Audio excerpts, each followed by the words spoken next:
Welcome back அரிமா விழித்திரு. இப்போ பிஎஃப்ல பேரு, date of birth, gender, father name, relationship, marital status, nationality, EPF and இபிஎஸ்ல date of joining, date of exit, reason of leaving, இதெல்லாம் உங்கள் PF அக்கௌண்ட்டில் தவறாக அப்டேட் ஆகி உங்களோட பிஎஃப் அக்கௌண்ட்டை யூஸ் பண்ணுறதுலையோ இல்லை பணத்தை எடுக்கிறதுலையோ பிரச்சனையை சந்திச்சிங்கன்னா நீங்கள் எளிமையான வழியில் ஜாயின்ட் டிக்ளரேஷன் ஃபார்மை ஆன்லைன் வழியாக அனுப்புறது எப்படின்னு பார்க்கலாம். https://www.epfindia.gov.in வெப்சைட்டை ஓப்பன் பண்ணுறேன். சர்வீசஸ் ஆப்ஷனில் ஃபார் எம்ப்ளாயீஸ் ஆப்ஷனை கிளிக் பண்ணுறேன். அடுத்து மெம்பர் யூஏஎன் ஆன்லைன் சர்வீஸ் ஆப்ஷனை கிளிக் பண்ணுறேன். அடுத்து வர்ற இந்த அலர்ட் மெசேஜை க்ளோஸ் பண்ணுறேன்.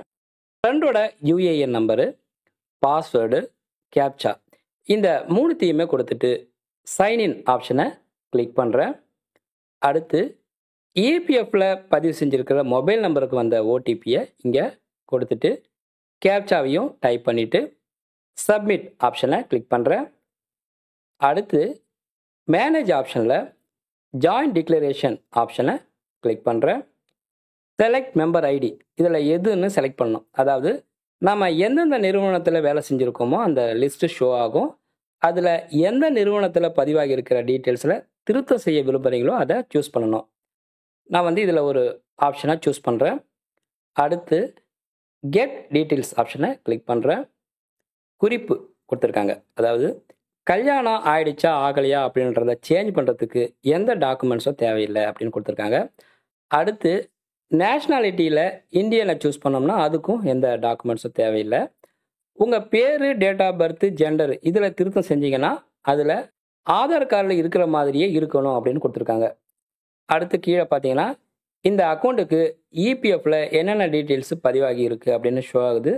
அதுக்கு பக்கத்துலேயே பார்த்தீங்கன்னா பேரில் ஏதாவது திருத்தம் செய்யணுமா, டேட் ஆஃப் பர்த்தா, ஜெண்டரா, father name, relationship, marital status, nationality இதில் ஏதாவது மாற்றணுமா, அப்படி இல்லாட்டினா ஏற்கனவே அப்டேட் செஞ்ச டீட்டெயில்ஸில் ஏதாவது தவறு இருந்துச்சுன்னா அதை மாற்றணுமா. அதாவது இபிஎஃப்ல date of joining, date of leaving, reason of leaving. அடுத்து பார்த்தீங்கன்னா இபிஎஸ்ஸில் date of joining, date of leaving, reason of leaving இதில் ஏதாவது நம்ம மாற்றணுமா. அந்த ஆப்ஷன் பக்கத்துலேயே ஒரு பென்சில் சிம்பிள் இருக்குது இல்லைங்களா, அதை கிளிக் பண்ணி நம்ம மாற்றலாம். இதில் நான் என்ன மாற்ற போகிறேன்னா ஃபாதர் மதர் ஆப்ஷனில் நாட் அப்ளிகபிள்னு இருக்குது, அதை மாற்றணும். அதுக்கப்புறம் என்னோடய ஃப்ரெண்டுக்கு மேரேஜ் ஆகிடுச்சு, அவங்களோட ஹஸ்பண்ட் நேமை ஆட் பண்ணணும். அதுக்கு ஃபாதர் மதர் நேம் ஆப்ஷனில் என்ஏ ஆப்ஷனில் உள்ள பென்சில் சிம்பிளை கிளிக் பண்ணி என்ஏவை டெலீட் பண்ணிவிட்டு ஹஸ்பண்டுன்னு டைப் பண்ணுறேன். ஃபாதர் மதர் நேம் இதை நான் மாற்ற முடியல, ஏன்னா திருமணம் ஆகிடுச்சா ஆகலையான்னு ஆப்ஷன் செலக்ட் ஆகாமல் இருக்குது. மேரிட்டல் ஸ்டேட்டஸில் உள்ள பென்சில் சிம்பிளை கிளிக் பண்ணிவிட்டு இதில் இருக்கிற ஆப்ஷனில் மேரீடுன்னு சூஸ் பண்ணுறேன். அடுத்து வர டீட்டெயில்ஸ் பார்த்தீங்கன்னா இவங்களுக்கு எதுவுமே மாற்ற வேண்டிய அவசியம் இல்லை, உங்களுக்கு தேவைப்பட்டுச்சுன்னா மாற்றிக்கோங்க. அடுத்து கூட்டு அறிவிப்புக்கான என்னோடய அடையாளத்தை நிரூபிக்க ஆதார் நம்பரை கொடுக்கறதுக்கு நான் சம்மதிக்கிறேன். இந்த பாக்ஸை டிக் பண்ணிவிட்டு ப்ரொசீட் ஆப்ஷனை கிளிக் பண்ணுறேன். நாம் எந்த ஆப்ஷனை சூஸ் பண்ணி திருத்தம் செய்ய விரும்புகிறோமோ அதுக்கு ஏற்ற ப்ரூஃபை அப்லோட் பண்ணணும். நீங்கள் அப்லோட் செய்கிற பிடிஎஃப் ஃபைல் சைஸ் பார்த்தீங்கன்னா 2 MBக்குள்ளே இருக்கணும். அடுத்து ஏற்கனவே பார்த்தது தான், அதாவது கல்யாணம் ஆகிடுச்சா ஆகலையா அப்படின்றத சேஞ்ச் பண்ணுறதுக்கு எந்த டாக்குமெண்ட்ஸும் தேவையில்லை அப்படின்னு கொடுத்துருக்காங்க.